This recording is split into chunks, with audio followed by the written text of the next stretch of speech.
Hello, my name is Timothy Galli. I'm here to present the Chelsea Winery product extension analysis for my client Scott Shijo. Here's a table of contents to go break down what I will be presenting in this presentation. My personal background: currently I'm a business administration student at Florida Southern College, as well as a project manager assistant intern at Drawkin International. My skills and experience include project management, regeneration assets, data entry, data validation, and data analysis. To the right, there's a picture of myself standing in front of one of Drawkin's F1 Mirages. This is a 557 tail number, and this was a specific project I've been working on, getting the plane approved to be a sorties at the Nellis Air Force Base in Las Vegas, Nevada. The Chelsea Winery analysis of the company: the current owner, Scott Shizo; marketing manager, Yari Johns; the location, Washington State, United States; current wine selection, Chardonnay, white wine with notes of oak; annual production capability includes 24,000 bottles, which is equal to 2,000 cases. The current strategic business problem for the company that's facing diminishing sales pattern due to Chardonnay.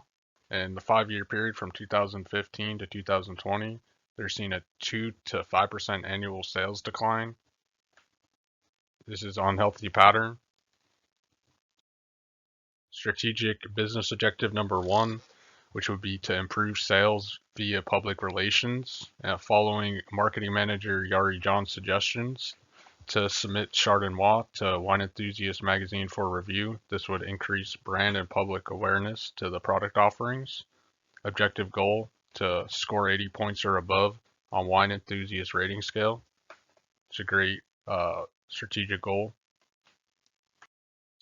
And strategic business objective number 2 would be to implement product line extension, and the goal of this would be to deploy a new wine, increase revenue, and address the local competition within Washington State.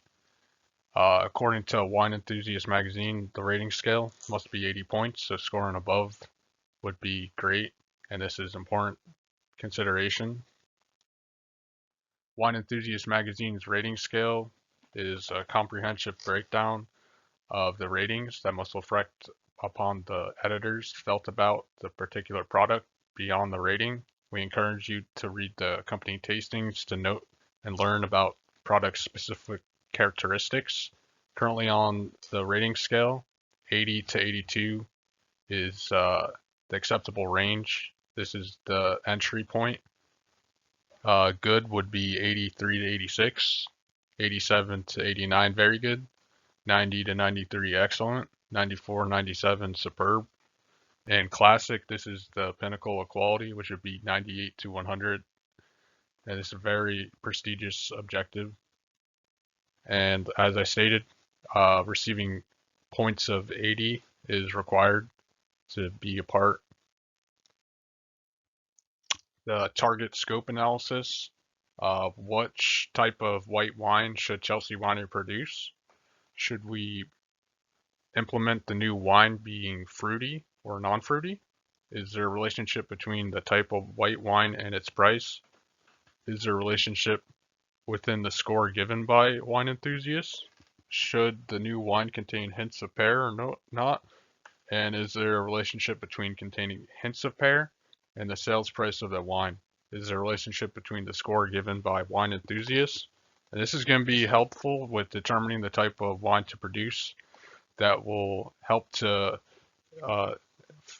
increase the faltering sales from Chardonnay. Specifically, the client is interested in whether to produce a fruity or non-fruity white wine, and whether or not to include notes of pear in the formula. Addressing research question number 1, what is the distribution of variables of interest for this research? Wine category based on fruit category. And for the first question, I set out to describe the distribution of variables of interest for my research. Initially, I determined that in the sample contained many more fruity white wines than non-fruity white wines. more white wines as compared to white blends. And the pivot table shows 78% of wines studied were fruity white wines and only 5% were non-fruity white wine blends. And this can be shown. The analysis for the research question, by plotting the frequency distribution, it seems that the number of points is relatively normally shaped with some variation in the middle of the graph, while the frequency distribution of points of the prices is skewed right to the outlier of $200.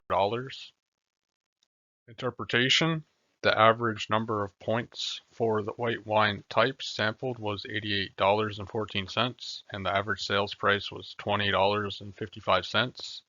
The sales price contained an extreme outlier of $200, which can be shown on the box plot of price, and this has caused the sample skewed right, as seen in the frequency distribution. It's important to consider that none of the wines scored higher than 96 points out of the possible 100, and none of the wines scored lower than 81 points.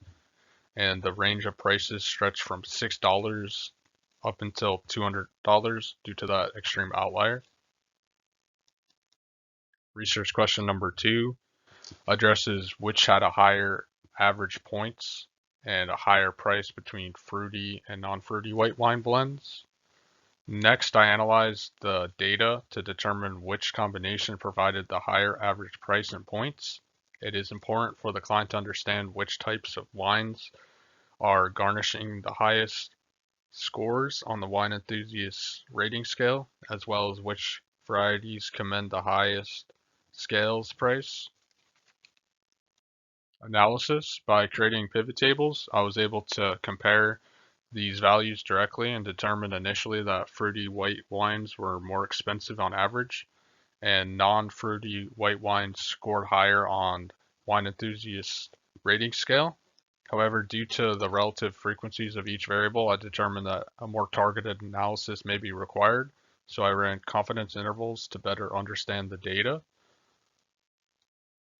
Interpretation of the initial findings: the fruity white wine scored higher on the wine enthusiast rating scale. Non-fruity white wines cost more, and subsequent analysis, as a result of the confidence interval, it is determined that the fruity white wines are more expensive and score higher using wine enthusiast metrics.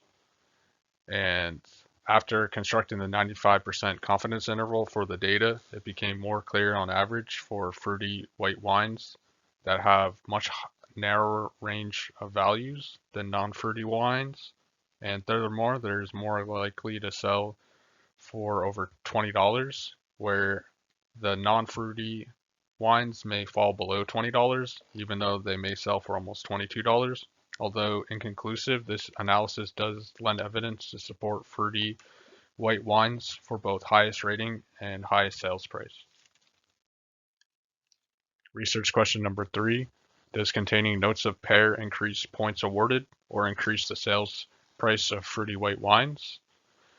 Finally, the client wished to understand if adding the notes of pairs to the flavor formulation would increase either the points earned and the Wine Enthusiast magazine or increase the sales at price for fruity white wines. In order to reach a conclusion, I constructed a comparison test between the variables of pairs and no pairs.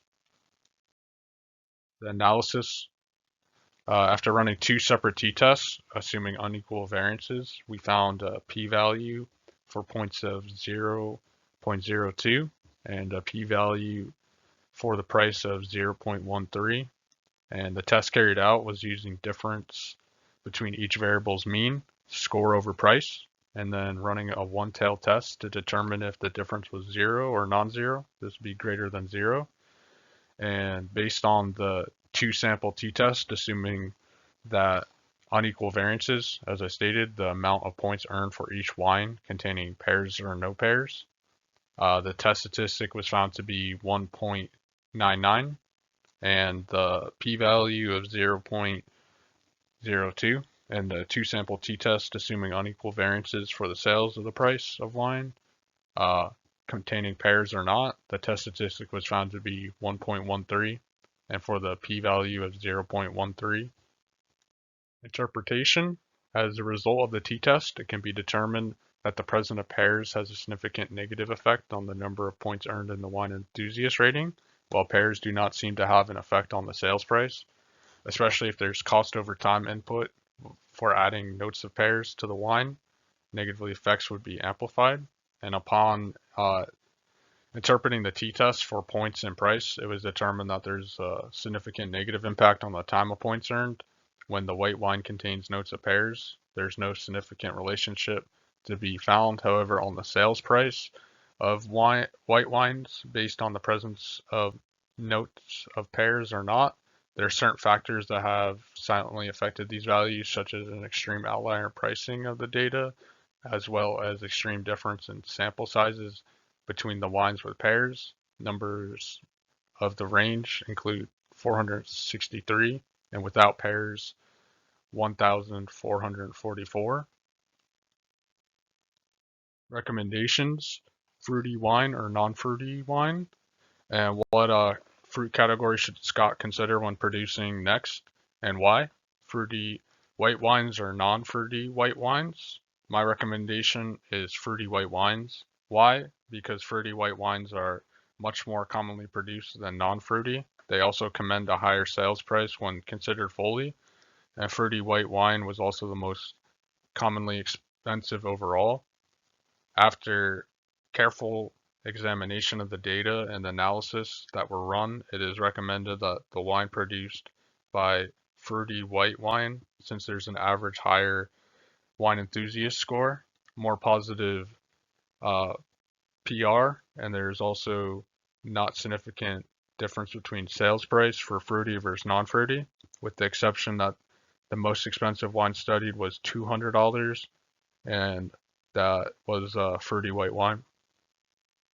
Next recommendations: pears or not, and should the wine have notes of pear or not? My recommendation would be not to implement notes of pears. Why? Since there's a negative correlation between the presence of pears and the points earned, and there's insignificant relationship between the presence of pears and the sales price. In fact, the correlation was negative even though it was not found to be significant. It is recommended that the new variety not contain notes of pear. After analyzing the data for any impacts as a result of adding notes of pear, it is determined that they do not positively affect either the score or the sales price of the wine. In fact, the test statistic comparing the notes of pears wines and non-pear wines was negative, indicating the presence of pears may lower the score. In terms of price, no significant relationship existed between pairs and price, but the data did show negative relationship between pairs and price. Recommendations for the next steps to take. In order to better understand these findings and extend them into the future, it is recommended that a study be done to compare the prices of wines that are features in Wine Enthusiast in order to better qualify this ranking as a direct measure of sales. I would also recommend the data be gathered on not only the sales prices of the wines being produced, but also the actual revenue and sales number being delivered for each type. This would provide much needed detail into the study to better quantify the change in points versus the change in revenue. Any questions? My contact information email is tgalli@mox.flsouthern.edu. I'll be happy to answer any questions. Thank you very much. My works cited. Thanks again for allowing me to present the Chelsea Winery product extension analysis.